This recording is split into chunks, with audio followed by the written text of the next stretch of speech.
ஆண்டவருக்குள் அன்பான இறை மக்களே, இனிய உடன்பிறப்புகளே, சகோதர சகோதரிகளே, உடன் பற்றுறுதியாளர்களே, குறிப்பாக இந்த அருளுரையை கேட்டுக்கொண்டிருக்கும் என் உடன் ஊழியர்களாகிய ஆண்டவருடைய அடியார்களே, உங்கள் எல்லாரையும் ஆண்டவருடைய திருப்பெயராலே வாழ்த்தி மகிழ்கிறேன்.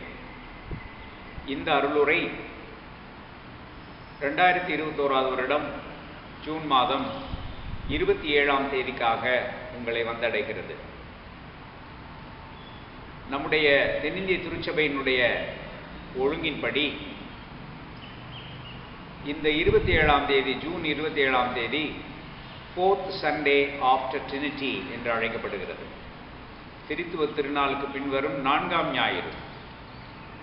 இந்த நாளுக்குரிய தலைப்பு அல்லது பொருள், செம்பொருள் The Cost of Discipleship என்பதாகும். The Cost of Discipleship. அதை நல்ல தமிழிலே சொல்ல வேண்டுமானால் மாணாக்கத்தின் விலை என்று சொல்லலாம். மாணாக்கத்தின் விலை என்று சொல்லலாம். ஆனால் நாம் விளங்கிக் கொள்ளக்கூடிய அளவிலே ஒரு சமஸ்கிருதத்தை தமிழிலே பெயர்த்த ஒரு சொல்லையும் நாம் பயன்படுத்துகிறோம். சீடத்துவத்தின் விலை என்று சொல்லலாம். சீஷன் என்பது கட்டாயம் தமிழ் இல்லை. அதை சீடன் என்று நாம் மொழி மாற்றம் செய்திருக்கிறோம், ஒலி மாற்றம் செய்திருக்கிறோம். ஆகையினாலே சீடத்துவத்தின் விலை என்றும் அதை சொல்லலாம். சீடத்துவம் கட்டாயம் விலை கொடுக்கப்பட வேண்டியது. Discipleship costs. No discipleship without counting the cost. விலை கொடுக்கப்பட முடியாத ஒரு சீடத்துவம் இருக்குமானால் அந்த சீடத்துவம் ரொம்ப மலிவான சீடத்துவமாகும். அந்த மலிவான என்பதற்கு நல்ல ஆங்கில சொல் சீப் டிசைபிள்ஷிப் என்று கூட சொல்லலாம். இன்றைக்கு அநேகர் அந்த மலிவான சீடத்துவத்தையே விரும்புகிறார்கள். அதை பற்றி பேசுகிறவர்கள் தான் செழுமை இறையியல் பேசுகிறார். செழுமை இறையியல் மலிவான சீடத்துவத்துக்கு நம்மை வழி நடத்துகிறது. Prosperity theology always leads us to a cheap discipleship. Those who preach prosperity theology do not count the cost, but they count the money. உங்களுக்கு நான் என்ன சொல்லுகிறேன் என்று உங்களுக்கு புரியும் என்று நான் நினைக்கிறேன். வியாபார ஊழியர்கள் அத்தனை பேரும் கட்டாயமாக செழுமை இறையியல் பேசிக்கொண்டு சீடத்துவத்திற்கு விலை கொடுக்க மனமில்லாமல் பணம் சம்பாதிப்பையே பொருளாக கொண்டிருக்கிறார்கள் என்பது உங்களுக்கு தெரியும். ஆனால் பழைய ஏற்பாட்டிலும் சரி, புதிய ஏற்பாட்டிலும் சரி, நான் உங்களுக்காக பழைய ஏற்பாடு, புதிய ஏற்பாடு என்ற சொற்களை பயன்படுத்துகிறேன். முந்தைய ஏற்பாட்டிலும் சரி, புதிய ஏற்பாட்டிலும் சரி, சீடத்துவம் ரொம்ப விலை கொடுக்கப்பட வேண்டியது. ஏசாயா 42வது அதிகாரத்திலிருந்து 53வது அதிகாரம் வரையிலும் சஃபரிங் சர்வன்ட் என்ற ஒரு பொருள் உங்களுக்கு தெரியும். துன்புறும் வேலையால், துன்புறும் ஆண்டவரின் அடியார். அங்கே பாருங்கள், அத்தனை துன்பங்களையும் அந்த ஆண்டவரின் அடியார் சந்திக்கிறார். அதிலே குறிப்பாக 53ஆம் அதிகாரம் அத்தனை பாடுகளையும் ஏற்றுக்கொண்டு ஆண்டவருக்கு அடியாராக வாழ்கிறார். அது தனி மனிதரா அல்லது சமூகமா என்று நமக்கு தெரியாது. அது தனி மனித சீடத்துவமாயிருந்தாலும் சரி, சமூக சீடத்துவமாயிருந்தாலும் சரி, அது விலை கொடுக்கப்பட வேண்டியது என்பது முக்கியமான உண்மை. அந்த முகவுரையோடு நான் இப்பொழுது முதலாவது குறிப்புக்குள்ளே செல்லுகிறேன். நண்பர்களே, நாம் இப்பொழுது முதலாவது திருமறை பகுதிக்கு செல்லுகிறோம். இந்த நாளுக்காக நமக்கு முதலாவது திருமறை பகுதியாக கொடுக்கப்பட்டிருப்பது தானியேலின் நூல் 6ஆம் பிரிவு 11 முதல் 23 திருமொழிகள். Daniel 6:11 to 23. அங்கே நான் எழுதியிருக்கிற குறுந்தலைப்பு சீடத்துவத்துக்காக தானியேல் கொடுத்த விலை என்பதாகும். Daniel and the cost of discipleship என்று ஆங்கிலத்தில் எழுதியிருக்கிறேன். சீடத்துவத்துக்காக தானியேல் கொடுத்த விலை. உண்மைதான், தானியேல் அந்த சிங்கத்தின் வாயிலிருந்து காப்பாற்றப்பட்டார். ஆனால் அவர் சிங்கத்தின் அந்த குகைக்குள்ளே போடப்படாமல் இருப்பதிலிருந்து கடவுள் அவரை காப்பாற்றவில்லை. அவர் போடப்படும் அனுபவம் கட்டாயமாக இருந்தது. Although Daniel was miraculously saved from the lions, he was not saved from being thrown into the lion's den என்பது நிச்சயமான உண்மை. இதை நம்முடைய முன்னாள் பேராயர், என்னுடைய அன்புக்கும் மரியாதைக்கும் உரிய முன்னாள் பேராயர், என்னை வளர்த்து இந்த ஊழியத்துக்கென்று தெரிந்து கொண்டு ஆண்டவருடைய தெரிந்தெடுப்பு முதலில் இருந்தது. பிறகு அவர் என்னை தெரிந்து கொண்டு என்னை ஊழியத்துக்கு உற்சாகப்படுத்தின நம்முடைய முன்னாள் பேராயர் பேரருள் திரு ஜார்ஜ் தேவதாஸ் ஐயா அவர்கள் அடிக்கடி சொல்லுவார்கள். அவர்களை இந்த திருமண்டலம், மதுரை திருமண்டலம் நினைப்பது ரொம்ப நல்லது. ஜார்ஜ் தேவதாஸ் பேராயர் சிங்கத்தின் வாயிலிருந்து காப்பாற்றிய கடவுள்தான். ஆனால் சிங்க கெபிக்குள்ளே போடப்படுவதிலிருந்து அவர் காப்பாற்றவில்லை. அவரை தூக்கி போடும்போது அவருடைய மனம் எப்படி இருந்திருக்கும், சிங்க கெபியிலே இருப்பது கட்டாயமாக அவருக்கு எப்படி இருந்திருக்கும் என்றெல்லாம் சொல்லுவார். ஆகினாலே நண்பர்களே, அது ஒரு பெரிய விலை கொடுக்கிற விஷயம். அதே மாதிரி தான்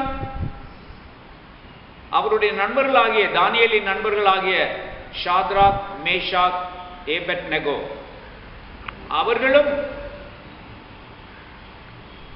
அங்கே எரிகின்ற அக்கினி சூளையிலே போடப்பட்டார்கள். போடப்படுவதிலிருந்து ஆண்டவர் அவர்களை காப்பாற்றவில்லை, தூக்கி எறியப்பட்டார்கள். கட்டாயமாக அவர்களை கர்த்தர் காப்பாற்றினார், தப்பித்தார். ஆனால் அவர்கள் தூக்கி எறியப்படுவதிலிருந்து அவர்கள் காப்பாற்றப்படவில்லை. நம்மில் பலர் இதே அனுபவம் உள்ளவர்களாயிற்றே. உண்மைதானே? நானும் இப்படிப்பட்ட அனுபவங்களை பெற்றிருக்கிறேன். சிங்க குகையிலே தூக்கி எறியப்பட்டிருக்கிறேன். எரியும் அக்னி தழலுக்குள்ளே தூக்கி எறியப்பட்டிருக்கிறேன். மிக குறிப்பாக ஒரு தலித் கிறிஸ்தவ விசுவாசியாக I have paid lots of cost in my own life. நிறைய விலை கொடுத்திருக்கிறேன். எத்தனை உதாசீனப்படுத்துதல்கள், இல் ட்ரீட்மெண்ட்ஸ், எத்தனை ஸ்டிக்மடைசேஷனுக்கு தமிழ் என்னன்னு தெரியல. பெயர் கொடுத்து அழைக்கப்பட்டிருக்கிறேன். சாதி பெயர் சொல்லி அழைக்கப்பட்டிருக்கிறேன். எத்தனை பாடுகள், எத்தனை தாழ்த்தப்படல்கள், ஹியூமிலியேஷன், அடி வாங்கி இருக்கிறேன். இதெல்லாம் சொல்வது உங்களுக்கு கடினமாக இருக்கலாம்.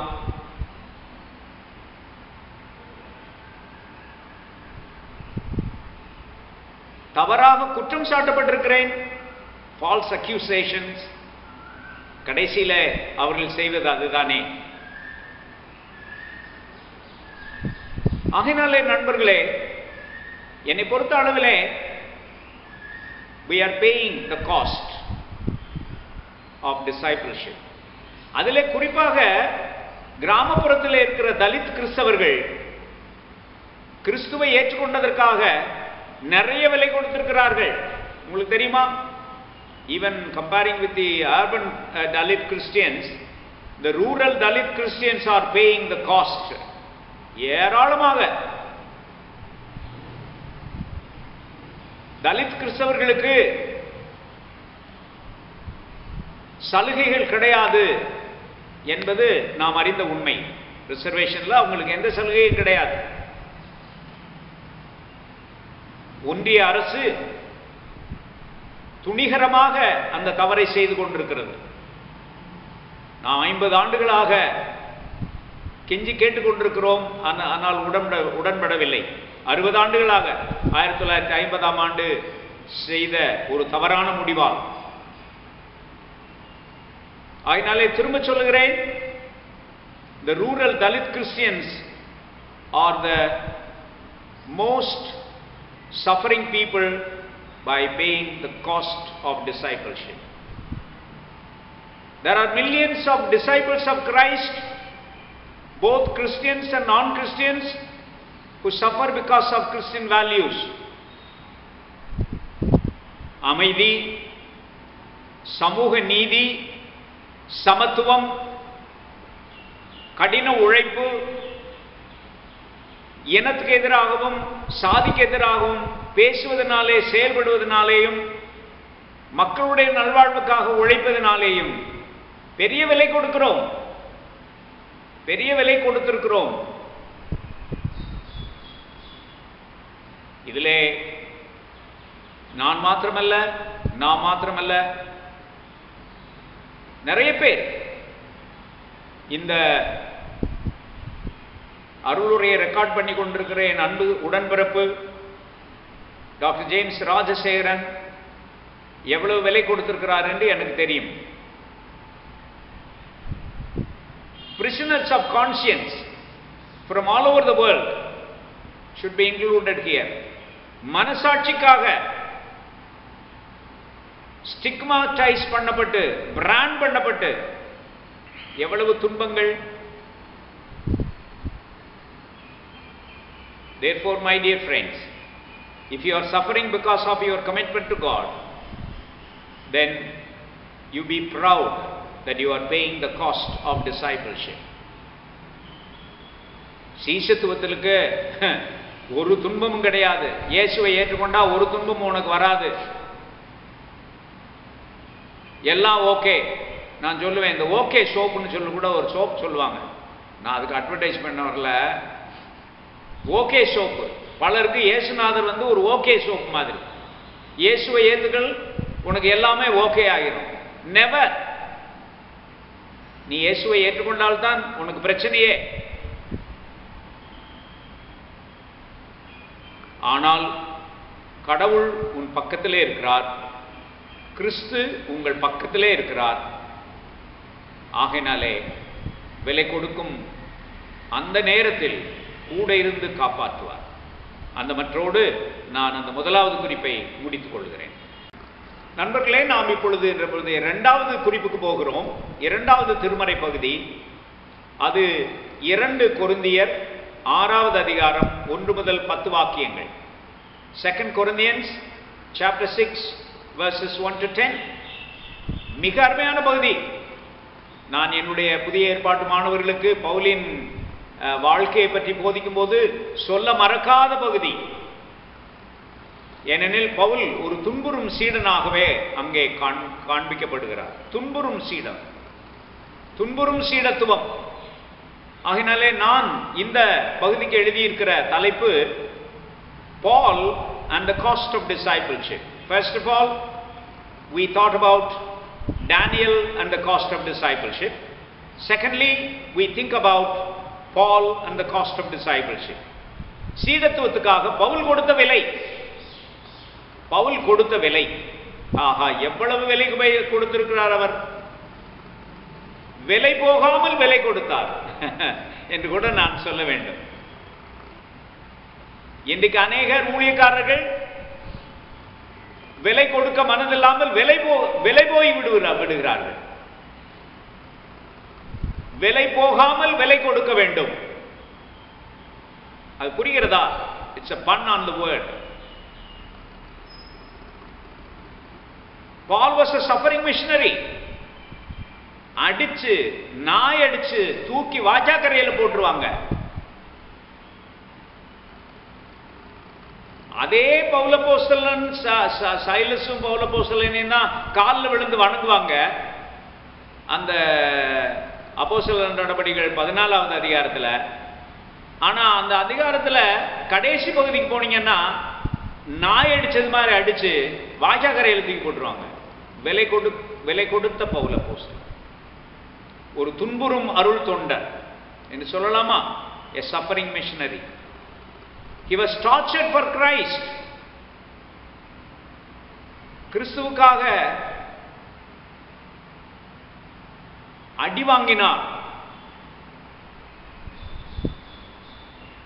ஆகையாலே நண்பர்களே, all those who are tortured for speaking the truth and working for justice are paying the cost of discipleship. அது யாரா இருந்தாலும் இருக்கலாம், அவன் கிறிஸ்தவங்களா தான் இருக்கணும்னு அவசியம் இல்லை. இதை நான் திரும்ப திரும்ப சொல்றேன். இதுல ஒரு மாதிரி இந்த கிறிஸ்டியன் இம்பீரியலிசத்தை கொண்டு வந்துடாதீங்க. அவங்க யாரா இருந்தாலும் இருக்கலாம். Those who speak against totalitarian regimes, அது இந்தியாவில் இருந்தாலும் சரி, அது உலக அரங்கில் எங்கிருந்தாலும் சரி, ரோம சாம்ராஜ்யத்துக்கு எதிராக பேசினபடினாலே தான் பவுலப்போஸ்தலனுக்கு அவ்வளவு அடி வாய்ந்தது. படிச்சு பாருங்க. மிக குறிப்பாக நண்பர்களே, நான் இப்பொழுது ஒரு சந்தோஷமான மகிழ்ச்சியான செய்தி உங்களுக்கு சொல்ல போகிறேன். திருவிவிலியம் கமெண்ட்ரி சீரியஸ் உங்களுக்கு தெரியும், ஊழியக்காரர்களாகிய உங்களுக்கு. திருவிவிலியம் விளக்க உரை நூல் வரிசை, அதிலே எபேசியர், பிலிப்பியர், கொலோசேயர், பிலமோன் ஆகிய 4 நூல்களுக்கும் ஒரு விளக்க உரை, 1 வால்யூம் விளக்க உரை 4 நூல்களுக்கும் ஒரே புத்தகமாக வெளிவருகிறது. அதை கடந்த ஓராண்டாக நான் எழுதி முடித்திருக்கிறேன். கடவுளுடைய கருணையினாலே இன்னும் 1 மாதத்திற்குள் அது வெளிவர இருக்கிறது. அதனுடைய வெளியீட்டிலே எனக்கு ரொம்ப உதவியா இருந்த, அண்மையிலே ஆண்டவரோடு கூட ஏற்றுக்கொள்ளப்பட்ட ஃபாதர் ஹிரோனிமஸ் அவர்களுக்கு நான் நன்றி உள்ளவனாக இருக்கிறேன். நம்முடைய அன்பு இளவல் அருள் திரு டென்சன் ஹெக்டர் அவர்களுக்கு நான் நன்றி உள்ளவனாக இருக்கிறேன். அது இப்பொழுது ஃபாதர் அந்துவான் அவர்களுடைய பொறுப்பில் கொடுக்கப்பட்டு திருச்சியிலிருந்து இன்னும் 1 மாதத்துக்குள்ளே வெளியே வரப்போகிறது. நீங்கள் எல்லாரும் அதை வாங்கி பயன்பட வேண்டும் என்று வேண்டிக் கொள்கிறேன். சிறைக்கூட மடல்கள் என்ற தலைப்பிலே, அதிலே பவுலப்போஸ்தலன் விலை போகாத ஒரு அருள் தொண்டர் என்பதை மிக தெளிவாக சொல்லி இருக்கிறேன். அவர் எந்த அளவுக்கு ரோம சாம்ராஜ்யத்தை எதிர்த்து நின்றார் என்பது மிக தெளிவாக அதிலே வருகிறது. யாரும் சொல்லாத பல விஷயங்களை அதிலே சொல்ல முயற்சி செய்திருக்கிறேன். நீங்கள் எல்லாரும் வாங்கி பயனடையுங்கள். இதில் பாயிண்ட் என்னன்னா, அவர்கள் கிறிஸ்தவர்களாகத்தான் இருக்க வேண்டும் என்று அவசியம் இல்லை. Those who pay the cost of discipleship. The best examples from India, நான் அடிக்கடி சொல்லுகிற 3-4 பேர். முதலாவதாக டாக்டர் M.M. கால்புர்கி,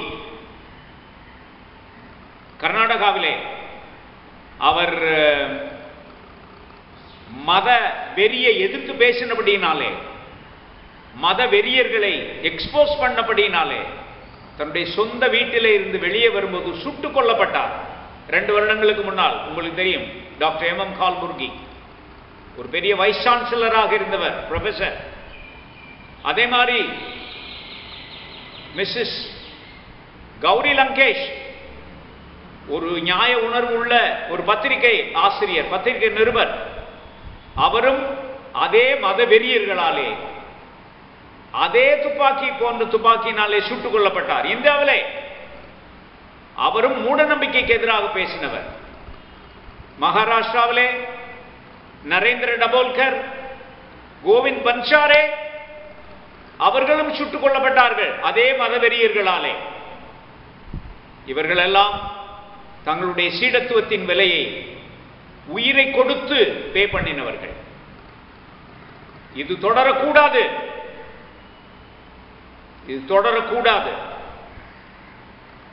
என்பதை மிக தெளிவாக நான் சொல்ல விரும்புகின்றேன். ஆகினாலே நண்பர்களே, அந்த வகையில் இன்னும் ஒருத்தரை நான் குறித்து வைத்திருக்கிறேன். சீடத்துவத்துக்காக தன் உயிரை கொடுத்தவர், cost pay பண்ணினவர். We remember the Reverend Dr. Graham Steins இல்லையா? ஒரிசாவிலே ஏழை மக்கள் மத்தியிலே, தொழுநோயாளிகள் மத்தியிலே வேலை செய்த Australian missionary. He paid the cost of discipleship by being burnt alive with his 2 sons. ரெண்டு மகன்களோடு கூட எரித்து கொலை செய்யப்பட்டார். அந்த 2 பையங்களையும் ஓடி தப்பிச்சுக்கிறங்கப்பா என்று அந்த பிள்ளைகளை வெளியே தூக்கி எறிந்தார். இந்த மத வெறியர்கள் அவங்களை விடாதீங்கடா என்று அந்த பையன்களை திரும்ப பிடித்து அதே ஜீப்புக்குள்ளே தள்ளி எரித்து கொலை செய்தார்கள். இதற்கு பெயர் என்ன? அவர்கள் மாத்திரமல்ல, இந்தியாவிலே தென்னிந்தியாவிலிருந்து சென்று மிஷனரிகளாக வேலை செய்கிற எல்லாரையும் நான் நினைக்கிறேன். ஆண்டவருடைய வார்த்தையை சொல்லுகிறபடினாலே அடிக்கப்படுகிறவர்கள், எரிக்கப்படுகிறவர்கள், துரத்தப்படுகிறவர்கள், அவர்கள் எல்லாரையும் நான் நினைக்கிறேன். They are paying the cost of discipleship. அப்படிப்பட்ட மிஷனரிகளை அனுப்புகிற மிஷனரி ஊழியங்களுக்காக நான் ஆண்டவருக்கு நன்றி உள்ளவனாக இருக்கிறேன். அவர்களை ஆதரியுங்கள், மிஷனரி ஊழியக்காரர்களை ஆதரியுங்கள். ஆனால் கோடிக்கணக்காக பணத்தை சேர்த்துக் கொண்டு வியாபார ஊழியம் செய்கிற அந்த வியாபார ஊழியக்காரர்களை ஆதரிக்காதீர்கள். நான் என்ன சொல்லுகிறேன் என்று உங்களுக்கு தெரியும் என்று நினைக்கிறேன். அந்த மட்டிலே நான் அந்த 2வது குறிப்பை முடித்துக் கொள்ளுகிறேன். நண்பர்களே, நாம் இந்த நாளுக்குரிய 3வது திருமறை பகுதிக்கு செல்கிறோம். 2021 வருஷம் ஜூன் மாதம் 27ஆம் தேதி ஞாயிற்றுக்கிழமைக்காக நாம் ஏற்கனவே 1வது திருமறை பகுதியாக தானியேல் 6:11 முதல் 23 சீடத்துவத்துக்காக தானியேல் கொடுத்த விலை என்ற தலைப்பிலே நாம் சிந்தித்தோம். 2வது பகுதியாக 2 கொரிந்தியர் 6வது அதிகாரம் 1 முதல் 10 வாக்கியங்களிலே சீடத்துவத்துக்காக பவுல் கொடுத்த விலை என்ற தலைப்பிலே பார்த்தோம். 3வதாக நாம் மிக முக்கியமாக மார்க்கு 10:35 முதல் 45 வரை உள்ள பகுதியை மையமாக கொண்டு, என்னுடைய குறுந்தலைப்பு என்ன தெரியுமா? நீங்கள் கட்டாயம் கெஸ் பண்ணுவீர்கள், கட்டாயம் யோசிப்பீர்கள். என்னுடைய குறுந்தலைப்பிலே சீடத்துவத்துக்காக இயேசு கொடுத்த விலை, நம்ம ஆண்டவர் இயேசு கொடுத்த விலையை பற்றி நாம் பேச போகிறோம். Jesus and the cost of discipleship என்பதுதான் இந்த 3வது. ஆண்டவராகிய இயேசுவை பார்க்காமல் முடித்தால் அது அருளுரை இல்லை என்று உங்களுக்கு தெரியும். இயேசு கொடுத்த விலை, அதிலே குறிப்பாக நண்பர்களே, மார்க்கு நற்செய்தி நூல் 10வது அதிகாரத்தை தெரிந்தெடுப்பது எனக்கு ரொம்ப மகிழ்ச்சி. உங்களுக்கு தெரியும், நான் ஒரு புதிய ஏற்பாட்டு மாணவன் என்று. மார்க்கு நற்செய்தி நூல் அதற்கு ஒரு கமெண்ட்ரி எழுத வேண்டுமானால் த காஸ்ட் ஆஃப் டிசைபிள்ஷிப் என்றுதான் அதுக்கு தலைப்பு கொடுக்க வேண்டும். The story of the cross என்று கூட ஒருத்தர் மார்க்கு நற்செய்தி நூலுக்கு ஒரு கமெண்ட்ரி எழுதியிருக்கிறார். The story of the cross. ஏனெனில் மார்க்கு நற்செய்தி நூலிலே மிக அதிகமாக வருவது த கிராஸ், சிலுவை தான். உங்களில் ஊழியக்காரர்களாகிய சிலருக்கு தெரியும், ஐயா ஏடி மனுவல், காலம் சென்ற நம்முடைய மரியாதைக்கும் அன்புக்குரிய ஐயா ஏடி மனுவல் சிலுவையின் நிழலில் என்று ஒரு கமெண்ட்ரி எழுதினார். மிக பழைய கமெண்ட்ரி, ஆனால் அதற்கு கொடுத்திருக்கிற தலைப்பு எனக்கு ரொம்ப பிடிக்கிறது, சிலுவையின் நிழலில். ஏனென்றால் சிலுவை சிலுவை சிலுவை, அதுதான் மார்க்கு நற்செய்தி நூலில் பெருந்தலைப்பு என்பது நமக்கு தெரிய வேண்டும். அங்கே சீடத்துவத்துக்காக ஒரு மாதிரி சீடராக இயேசு, ஒரு மாதிரி சீடராக ஒரு பெரிய விலை கொடுக்கிறார். அந்த விலை என்ன விலை?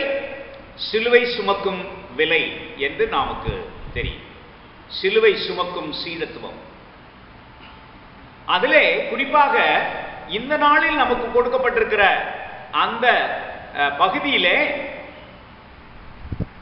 வருகிற அந்த 35லிருந்து 45 வரை வாஸ்து பார்த்தீங்கன்னா ரொம்ப அழகாக 2-3 பகுதிகள் வருகின்றன. அந்த செபதேயுனுடைய மகன்கள் போய் ஆண்டவரத்தில் ஒருத்தர் ஒரு வலது பாகத்திலும் இன்னொருத்தர் இடது பாகத்திலும் அமருவதற்கு அந்த கேட்கறது, அப்புறம் ஆண்டவர் அதை பற்றி பதில் சொல்றது இல்லையா, நீங்க என்ன கேட்குறீங்கன்னு உங்களுக்கே தெரியலன்றது, அப்புறம் அவர்களுக்குள்ளே யார் தங்களுக்குள்ளே பெரியவன் என்று சண்டை போட்டுக் கொள்ளுகிறது. அந்த முடிஞ்ச உடனே 42வது வாக்கியம் மிக முக்கியமானது. சீடர்களே, இந்த பூலோகத்தை ஆளுகின்ற அரசர்கள் அப்படின்னா யாரு? பூமியை ஆளுகிற அரசர்கள் அப்படின்னா யாரு? ரோம சாம்ராஜ்யம், ரோம ஆட்சியாளர்கள் மக்களை அடக்கி ஆளுகிறார்கள் என்றும் அவர்கள் தங்களை பெரிய அதிகாரிகள் என்று காட்டிக்கொள்ளுகிறார்கள் என்றும் உங்களுக்கு தெரியுமே. ஆனால் உங்களுக்குள்ளே அப்படி இருக்கலாகாது. உங்களுக்குள்ளே யாராவது முதல்வராக இருக்க விரும்பினால் அவர் எல்லாருக்கும் ஊழியக்காரராக இருப்பாராக. நான் உங்களுக்கு சொல்லியிருப்பேன், நான் கல்லூரி முதல்வராக ஆகிய அந்த 2009வது ஆண்டு 2ஆம் ஆண்டு மாணவர்கள் என்னிடத்திலே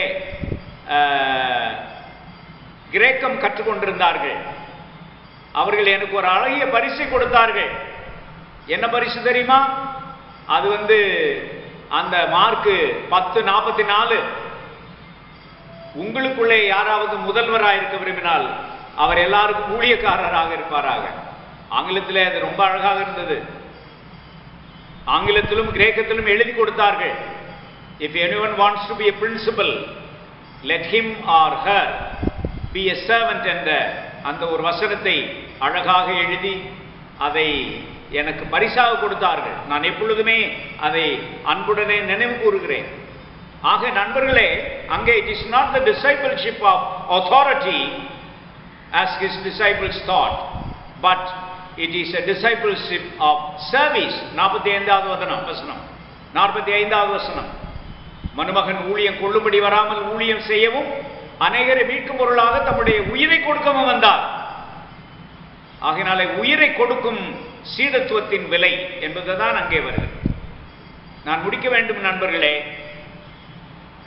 ஆண்டவர் இயேசு கொடுத்த விலை, இறைமகன் இயேசு கொடுத்த விலை, the cost of discipleship that was paid by the Son of God was certainly it was so costly.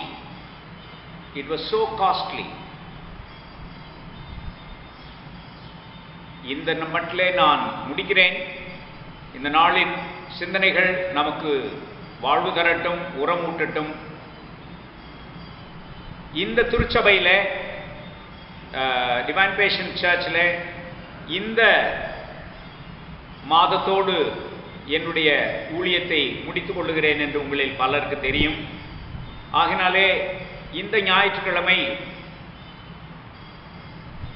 இந்த திருச்சபையின் போதகராக என்னுடைய கடைசி ஞாயிற்றுக்கிழமையாக இருக்கிறது.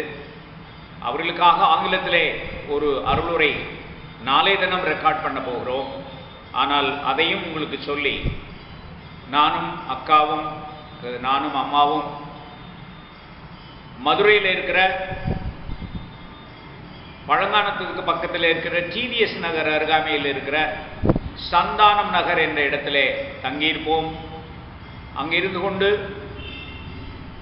பொதுவான ஊழியத்தை செய்ய நான் ஆயத்தமாக இருக்கிறேன். நாங்கள் ஆயத்தமாக இருக்கிறோம். எங்களுக்காக வேண்டிக் கொள்ளுங்கள். எங்களை அன்புடனே நேசிக்கிற உங்கள் எல்லாருக்கும் நன்றி உள்ளவனாக இருக்கிறேன். எனக்காக தொடர்ந்து வேண்டிக் கொள்ளுங்கள் என்று கூறி ஆண்டவர் உங்களை ஆசீர்வதிக்க வேண்டும் என்று மன்றாடுகிறேன். நன்றி.